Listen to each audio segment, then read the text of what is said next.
government to do something. Okay? It is about your own awareness in your own godliness.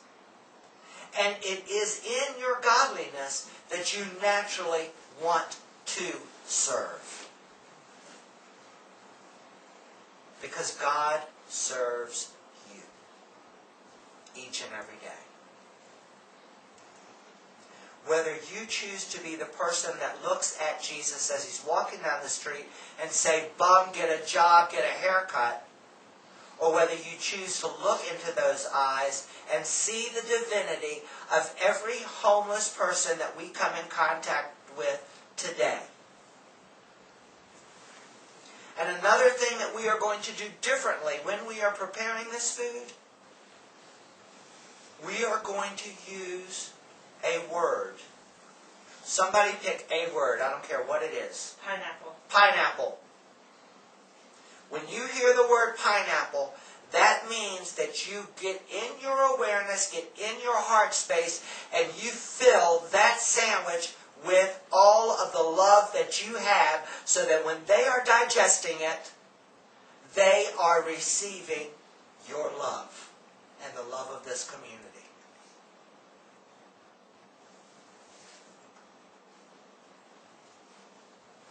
Pineapple's going to be the word.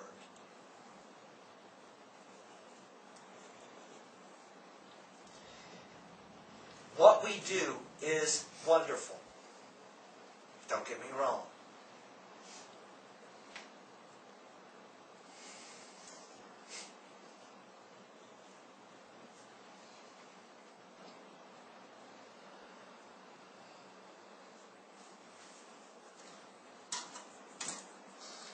But I was reminded this week during the meditation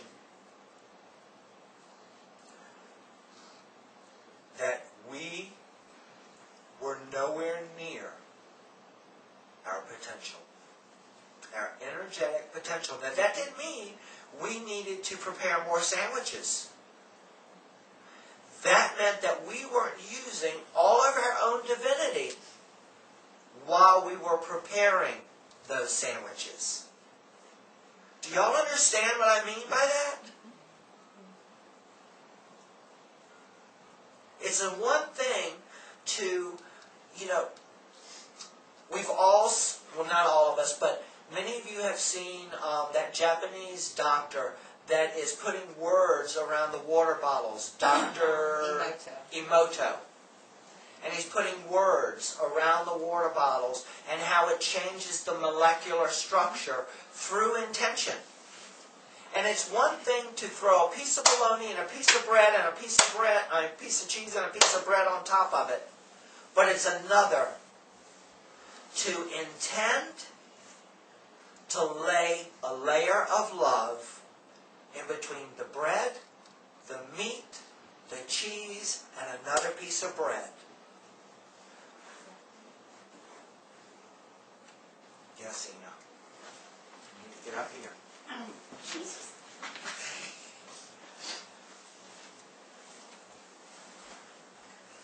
What I was just going to offer was that also in doing this, before most of us eat our own food, we offer a prayer. And when we're together in a group, we do a circle. And so my thought today is before we even start beginning to put the lunches together, we have a circle.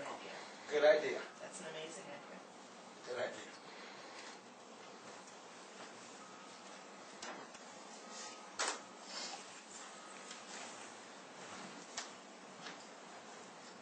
We think sometimes that physical effort is enough. And granted, it's a start. But spiritual, emotional, and mental, let's get all four aspects anchored together today in our service work. And I guarantee you, if nothing else, you've all felt the effects of feeding the homeless. But I guarantee you, you'll feel different today if you allow that to happen.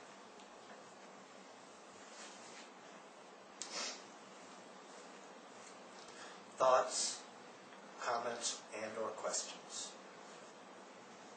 Anything? Yes, John. I really enjoyed your talk today. Really enjoyed your talk today. The question I have Questions? is, how do we manifest this purity of intention How do we manifest this purity of intention? throughout the day and throughout the week, Throughout the day and throughout the week. so that we really, really and truthfully embrace the change you expose us to?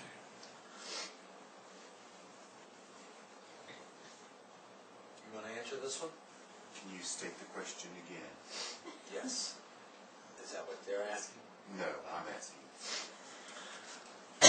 The question from John is, how can we maintain this throughout not only today, but throughout tomorrow, the next day, this week, etc., etc.? Is that the question? And it's Well, yes, you talk about seeing Christ on the street and asking him to get a job. What I'm asking is that how do we take on the job, not necessarily being more Christ-like, which is not a bad thing, but to just have the intention of love and generosity in our spirit. You just do it. You just, yeah. You live from the heart. If you stay present in each moment and you stay aware and you're conscious, I don't think there's any trying to stay in that state. It's about staying in your presence and in your gratitude in each moment. It's just a natural outflow. Living from the heart. to elaborate on what Naresh is saying, John. You can either use your daily bread from the shoulders and above. You can use your daily energy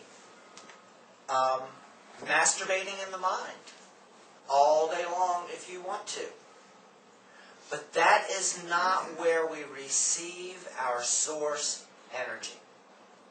And that is why I keep offering and inviting you guys to become the masters of your mind, so that you can operate from here.